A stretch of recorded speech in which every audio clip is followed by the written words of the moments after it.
the President himself. There he is. He's doing without a coat. Mr. President, you're very welcome to our country. He greets the Queen, or the Queen greets him, I should say, and the Duke of Edinburgh greets him. And that's Mrs. Kufuor with him. Interesting, this couple, this country is very important to them indeed. They met here. Hello, this is GBC News and GTV. My name is Ofori. Buckingham Palace on Friday, 9th April, announced the passing of the Duke of Edinburgh, Prince Philip, His Royal Highness Prince Philip, at age 99. He was married to the Queen, Her Majesty Queen Elizabeth, for 73 years. Since the news of his passing, tributes have been rife across the globe. And today we are here to speak with a former Ghanaian leader who we are told had a personal relationship with the Prince or the Duke of Edinburgh, and at some time they were considered to be buddies. Your Excellency John Agyekum Kufuor, we are so delighted to have you share your thoughts with us. Welcome and thank you to my home. Okay, so how close a buddy would you say you two were?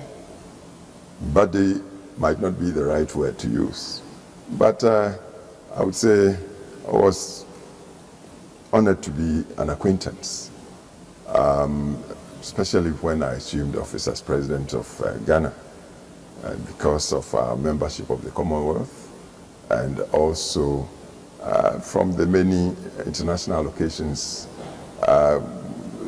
in which I had to take part, and he also happened to be there, either escorting the Queen or representing the Queen of Britain. And so we got to know each other well. And even after I stepped down from office as President, I think he visited Ghana on one of his projects. And again, I had the occasion to ride with him, drive with him, and exchange pleasantries. Acquaintance, good acquaintance, but not a buddy. Buddy would mean like informal. Informal and sharing a glass of beer or something occasionally. Okay. I didn't get that close with him. So if you would recall, what was your first encounter with him? Well, way back as a student in Britain, I studied in Britain from 1959 to 64. I returned to Ghana 65 January. There was a place, and I believe it's still there, called the Cumberland Lodge near the Windsor Castle. This place is an old palace or castle in the Windsor Great Park, and quite close to where the Duke used to play polo. I remember in my student days in London being invited in those times to the Cumberland Lodge for a weekend. And on one occasion, I think the Duke's team was playing polo in the Great Park, and we were invited to go and watch. And that was, I think, my first time of seeing him. That time, I was a student, about 21, 22. So that's when I saw him for the first time. Of course, I was impressed with his skill as a horseman and also a polo player. And then along the way, it took quite a while though, I came into politics. I became the Deputy Foreign Minister of Ghana, 1969 to 72. And I had the privilege of also seeing him through the Commonwealth Organization, and but still he was a bit high up. I was just a young politician, an upstart if you want to use that word. Then eventually I became President of Ghana, and 2001. So I attended the Commonwealth meetings, summits, I think, during which he attended with the Queen being the head of the Commonwealth. And any occasions, I think we attended the summits he would escort the Queen. Occasionally, but I would say very occasionally, when the Queen perhaps could not make it, it would be the Duke representing her. And so there we met, and he was that type of person, not too formal. He didn't stand to ceremony too much. Yes. He would walk to you, ask you how you're doing, ask about your country and that sort of thing. So we got talking. And then eventually, I think in 2007, I got the invitation for a state visit to Great Britain. And when we landed in London, there was an honor guard for me at the Horse Guards Parade, which is right behind the Prime Minister's 10 Downing Street area. That's the former place for the honor guards being staged by the Queen for visitors. Soldiers and the Duke of Edinburgh will be the man who will take him forward to perform that duty. Very close to here, the greatest tragedy in the history of the band occurred. It was playing in the Guards Chapel of Wellington Barracks when a German flying bomb hit it. Over 120 people were killed, including the director of music. Bands played all over the world since 1945. And here we go on that inspection. I was there with my wife, and of course the Queen came with the Duke and Prime Minister and all the dignitaries of Britain to meet me and my entourage. When the guard was put up and I had to inspect, the Queen remained on the dais, and it was the Duke that escorted me to inspect the guard. It was an impressive occasion for me. And then after that, I rode in the royal coach with the Queen, of course with the Duke following, by another coach. Into Buckingham Palace, my wife and I were the guests of the Queen, and of course, supported by the Duke. We stayed with them in the Buckingham Palace for 3 days. Wow. And at the end of the 3 days, the Queen gave us a big banquet, attended by, I think, about 175 dignitaries, ambassadors, lords, prime ministers, and so forth. Your Majesty, Queen Elizabeth II,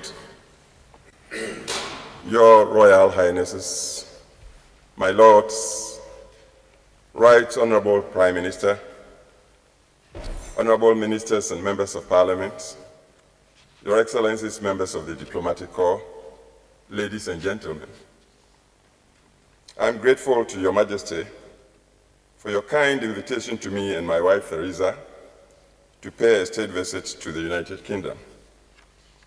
My delegation and I have been deeply touched by the warmth of Your Majesty's welcome and the splendor and generosity of the hospitality extended to us since our arrival. Your Majesty's kind words and goodwill amply reflect and clearly demonstrate the close and cordial relations that exist between Ghana and the United Kingdom. And I would like to express my sincere appreciation for the goodwill. The attachment of Ghana to the United Kingdom stems from our shared values like the English language and the legal, educational, and political systems. The United Kingdom remains Ghana's most important trading and investment partner, with majority of Ghana's exports destined for the United Kingdom markets. Mr. President, I'm delighted to welcome you and Mrs. Kufuor to London. I know that you are a frequent visitor to the United Kingdom, but it is a pleasure to be able to greet you on this state visit just a week after you welcomed the world to Ghana to celebrate the 50th anniversary of your independence. Tonight, we too can celebrate this happy milestone with you and the Ghanaian people. 50 years ago, Ghana became the first sub-Saharan African country to gain its independence. Expectations and optimism were high as a new and ambitious nation was born. Looking back at those 50 years this evening, we can see that despite reverses encountered along the way, the expectations and optimism were well-based, for they were founded upon the character and the dynamism of the Ghanaian people. Ghana today is a progressive, open society. The economy is buoyant, and growth and prosperity are being fostered by a pluralistic and lively political debate, and by your responsible and forward-looking development policies.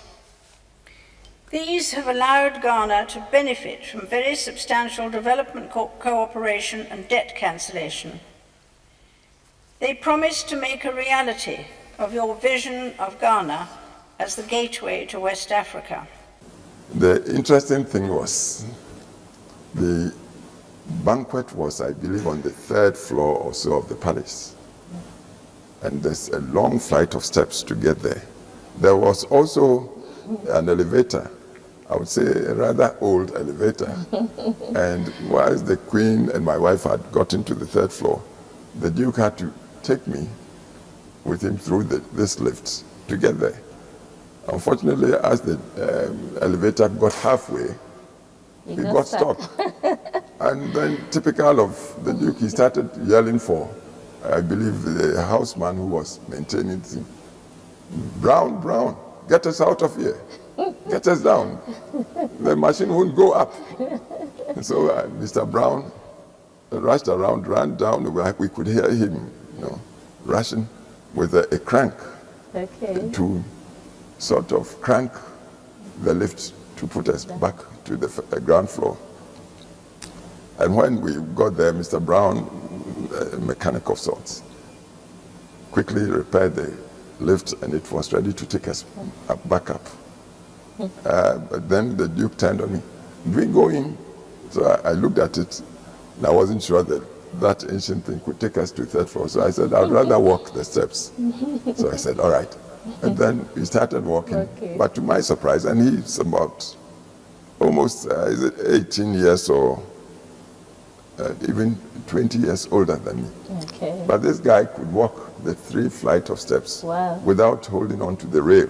So energetic. The rail, very strong, erect and strong. With my kente on, always struggled. I wanted to use the railings, but because he was doing it without help, and given the age differential, I thought I should. By the time I got to the 3rd floor, I was wheezing. You're panting for breath. And wheezing for breath. So that's an experience. And he was also always ready to laugh. He was very, in a way, so informal. And then another occasion I should remember was when the Chatham House, Chatham House as an institute, declared me as the leadership winner of the Times. And so I was invited formally for the award. Ordinarily, the Queen, being the host or hostess, should have done me that honor. But rather, Queen couldn't make it, so it was the Duke that presented the award to me. And I went with my wife. In fact, Otumfuo Asante attended the occasion. It was another very big occasion. And the Duke came graciously to present the award, and we took pictures and that sort of thing. So I came to know him, his family, of course, the Queen I met several times, their children, Prince Charles, Princess Anne, and the younger princess, I met all of them. So this is how your first encounter went. Yes. So, but some say that he had a great sense of humor. Very much. That one, that he could even pass jokes that would make you blush sometimes. blush. I don't know. The you ladies might blush. Silly jokes, I mean. No, well, what I would say of him is that he was very forthright with his opinions. Okay. And he was a soldier and not given to too much ceremony, as I said. Yeah. So he spoke directly and openly, and I believe with some candor. If he didn't understand it, he would let you know. If he didn't appreciate it, he would let you know. That's how I saw him. So would you agree that he always had a relaxed approach to issues compared with the Queen? Please, I couldn't compare him with his wife. Yes. The Queen is the Queen. Yes. And so when you are head of state, you have to respect your security and protocol. Yes. You have to perform to a certain sort of order. That's true. The Duke was part of her system, but Duke taking always 2 or 3 steps behind her, used that space, the gap, be himself. Obviously, he always wanted to be himself. He didn't pretend at all. And but as I said, what I could remember of him or say of him, that very natural, without pretensions, and forthright with his opinions as far as he could. So what are the things that stand out most to you when you think about the Prince? Well, he had great charisma, and he exuded leadership. He was a soldier by profession, and a sportsman, great sportsman. I think I've told you, first time I saw him was when he was playing polo. And their skill with riding horses and that sort of thing naturally impressed me. And then in all, or if I would say it, any occasion I had to meet with him, he attracted and radiated leadership. He was a natural leader. That I would say of him. And I was also blessed. He lived to a great old age, just 2 months short of 100 years. I think when you say 99 years, you should rather say 100 years, just minus 2 months. And the last time I heard on the news of him, just about 3 weeks or so, when he was released from hospital, I believe the media people were particular in saying he walked out of the hospital into his car. 100-year-old man walking out when much younger people would need to be helped. So that was Duke of Edinburgh. How did you take the news of his passing, and how do you think it will impact on the Commonwealth? Well, I'd like to tell you my basic belief. Once you are born, then one sure thing that will happen is a day will come when you die. It depends on what you put into your life. If you lived well, related well with mankind, served your community well, and you pass, naturally, then you'll be mourned, you'll be remembered. People feel the loss of your going.